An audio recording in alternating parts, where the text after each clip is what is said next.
Bismillahirrahmanirrahim. Assalamualaikum warahmatullahi wabarakatuh. Innal hamdalillah nahmaduhu wa nasta'inuhu wa nastaghfiruh wa na'udzu billahi min syururi anfusina wa min sayyiati a'malina may yahdihillahu fala mudhillalah wa may yudhlilhu fala hadiyalah. Asyhadu an la ilaha illallah wahdahu la syarikalah wa asyhadu anna Muhammadan abduhu wa rasuluh la nabiyya wa la rasula ba'dah. Faqala Allah Ta'ala fil Qur'anil Karim, a'udzu billahi minasyaitonir rajim. Bismillahirrahmanirrahim. Inna anzalnahu fi lailatul qadr. Shadaqallahul azim. Al-ayah. Sahabat Rumah Harapan, pada kesempatan yang baik ini marilah kita selalu ingat kepada Allah Subhanahu wa taala dengan memujinya, karena Dialah yang telah memberikan kepada kita semua begitu banyak kenikmatan sehingga kita masih diberikan kesempatan untuk menikmati indahnya panorama di dunia ini. Salawat serta salam selalu tercurah limpah kepada baginda kita, yakni Nabi Muhammad Sallallahu Alaihi Wasallam, yang telah menyelamatkan umatnya dari zaman kegelapan menuju zaman terang benderang. Sahabat Rumah Harapan, pada kesempatan kali ini saya akan menyampaikan kultum Ramadan terbaik tentang Lailatul Qadar. Lailatul Qadar merupakan malam yang penuh keistimewaan serta penuh keutamaan. Pada waktu tersebut, takdir seluruh makhluk ditulis hingga 1 tahun ke depan. Tetapi walaupun demikian, takdir yang ditulis pada waktu tersebut tidak jauh berbeda dengan takdir yang berada di Lauhul Mahfuz. Ada begitu banyak keutamaan pada malam Lailatul Qadar. Di antaranya yang pertama yaitu waktu turunnya Al-Quran pertama kali. Lailatul Qadar merupakan malam yang sangat istimewa karena menjadi saksi turunnya Al-Quran untuk pertama kalinya. Hal tersebut sesuai dengan ayat yang ada dalam Al-Quran yang bunyinya Inna anzalnahu fi lailatul qadr. Sesungguhnya kami menurunkannya Al-Quran pada malam Lailatul Qadar. Quran Surat Al-Qadar ayat pertama. Kemudian keutamaan yang kedua yaitu adalah lebih baik daripada 1000 bulan. Ibnu Majah meriwayatkan bahwa di dalamnya terdapat satu malam yang lebih baik daripada 1000 bulan. Barang siapa yang terhalangi darinya, maka sungguh dia telah terhalangi kebaikan seluruhnya.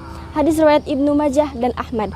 Sahabat Rumah Harapan, pada waktu tersebut kita dapat mengetahui bahwa ketika malam Lailatul Qadar tiba, kita dianjurkan untuk memperbanyak ibadah kepada Allah Subhanahu wa taala. Kenapa? Karena pada waktu itu merupakan malam yang lebih baik daripada 1000 bulan. Sehingga apabila kita melakukan ibadah dan memperbanyak ibadah kita kepada Allah Subhanahu wa taala, maka insya Allah kita akan mendapatkan pahala yang lebih besar nilainya. Kemudian keutamaan yang ketiga yaitu keselamatan yang selalu menyertai. Allah Subhanahu wa taala berfirman dalam ayatnya bahwa keselamatan akan selalu menyertai.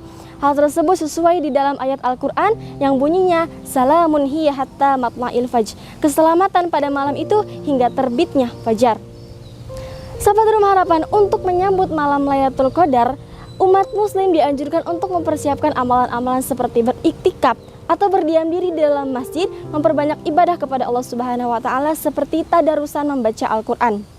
Sebagaimana yang dijelaskan dalam hadis, Aisyah radhiyallahu anha menyebutkan bahwa Rasulullah SAW beriktikaf di dalam masjid pada 10 hari-hari akhir Ramadan hingga beliau meninggal dunia. Hadis riwayat Bukhari dan Muslim.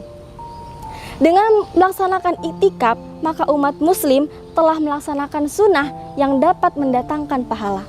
Kemudian amalan yang kedua yaitu dengan menegakkan sholat malam. Rasulullah SAW bersabda, barang siapa yang melaksanakan sholat sunnah pada malam hari dengan penuh keimanan dan mengharap pahala dari Allah Subhanahu wa taala, niscaya dosa-dosa yang telah lalu akan diampuni oleh Allah Subhanahu wa taala. Hadis riwayat Bukhari dan Muslim. Kemudian amalan yang selanjutnya yaitu memperbanyak zikir, yang mana zikir ini dapat kita lakukan kapanpun dan dimanapun. Memperbanyak zikir dan mengingat kepada Allah Subhanahu wa taala sangat dianjurkan pada 10 malam terakhir bulan Ramadan. Kemudian amalan yang terakhir yaitu memperbanyak istighfar dan bersolawat kepada Nabi Muhammad SAW. Bersolawat kepada Nabi Muhammad ini sangat mudah dilakukan di sela-sela kesibukan kita. Dengan bersolawat kepada Nabi Muhammad ini kita dapat memahaminya dengan membaca artinya dan juga meresapinya ketika kita mengamalkannya. Nah sahabat Rumah Harapan, mungkin sampai sini saja kultum yang dapat saya sampaikan. Semoga apa yang saya sampaikan dapat bermanfaat bagi kehidupan kita semua. Billahi taufiq wa hidayah. Wassalamualaikum warahmatullahi wabarakatuh.